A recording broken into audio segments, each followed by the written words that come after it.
샬롬! 저는 예수의 사랑을 전하며 예수로 살기 원하는 이화여대 CCC 강고은 순장입니다. 오늘은 단군조선의 건국을 기리는 국경일 개천절입니다. 덕분에 학교나 직장을 가지 않고 쉬는 날을 보내고 계실 텐데요. 쉬는 날에도 어김없이 말씀을 묵상하러 오신 여러분을 환영합니다. 홍해 긴간 뜻이 아닌 하나님의 뜻으로 세워진 대한민국을 위해 기도하고 전도하는 오늘 하루 보내시기를 바랍니다.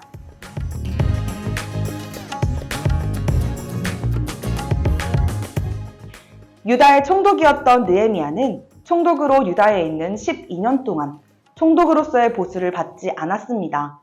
왜 그랬을까요? 당시 총독의 생활비는 그 지역의 백성들이 내는 세금으로 충당했는데 15절을 보면 느헤미야가 총독이 되기 전에 총독들이 정당한 금액보다 더 많은 금액을 백성으로부터 부당하게 받아낸 걸로 보입니다.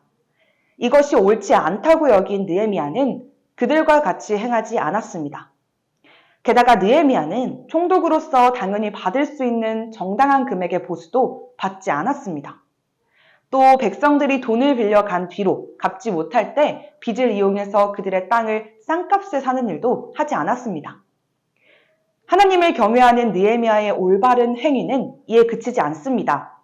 그는 자신과 함께하는 유다 사람들과 민장들 150명 외에 유다에 방문하는 여러 관리들에게 음식을 대접하면서 모든 경비를 부담했습니다. 이처럼 느헤미야가 백성의 것을 빼앗아 더 많은 재산을 취하지 않고 더 나아가 자기 재산을 사용해서 백성의 부담을 덜어낸 이유는 무엇일까요? 그가 백성의 안전과 영적 회복을 위해 성벽 건축에 온 힘을 다하게 된 원동력은 무엇일까요? 바로 15절 하반절에 나와 있듯 그는 하나님을 경외했기 때문입니다. 경외하다의 기본 의미는 두려워하다, 떨다입니다. 하지만 이는 무서운 존재에 대한 공포감이 아니라 하나님의 주권과 영광을 인정하는 자가 가지는 거룩한 두려움, 곧 경건한 공경심을 말합니다. 따라서 경외하다는 말에는 좋은 마음, 곧 존경하는 마음으로 삼가 조심하다라는 의미가 함축되어 있습니다. 그렇다면 하나님을 경외하는 것을 어떻게 삶에 적용할 수 있을까요? 저는 성경을 묵상하며 날마다 주시는 말씀에 따라 사는 것이 하나님을 경외하는 삶이라고 생각합니다. 저는 이 세상에 태어나 살면서 수많은 선택의 기로에 놓일 때 어떤 선택이 맞는 것인지를 세상의 학문에서 찾으려고 했습니다. 과학과 심리학, 그리고 철학을 비롯한 여러 학문을 기반으로 삶의 기준을 스스로 정의하면 지혜로운 삶을 살 수 있으리라고 생각했습니다. 그래서 대학에 왔습니다. 그러나 대학에서 배우고 느끼고 경험한 것을 토대로 내가 옳다고 생각한 대로 정의 내리고 기준을 잡고 살아도 저는 길을 잃은 것처럼 갈피를 잡지 못했습니다. 그 가운데서 절망을 느끼던 중 하나님께서는 저를 CCC에 보내주셨고 1년 전쯤부터 풍삼 큐티를 통해 말씀을 묵상하기 시작했습니다.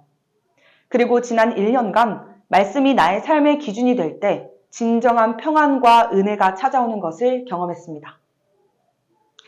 느헤미야도 하나님이 삶의 기준이 되었기에 왕의 술관원이라는 고위직을 마다하고 총독을 자처하고도 총독의 보수를 받지 않았던 것이 아닐까요?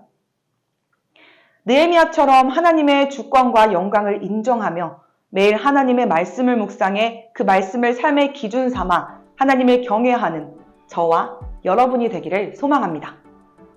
마지막으로 큐티를 끝내면서 느헤미야가 주를 경외했던 그 마음을 떠올려 보며 오늘 본문에 나온 느헤미야의 기도를 함께 드릴까요?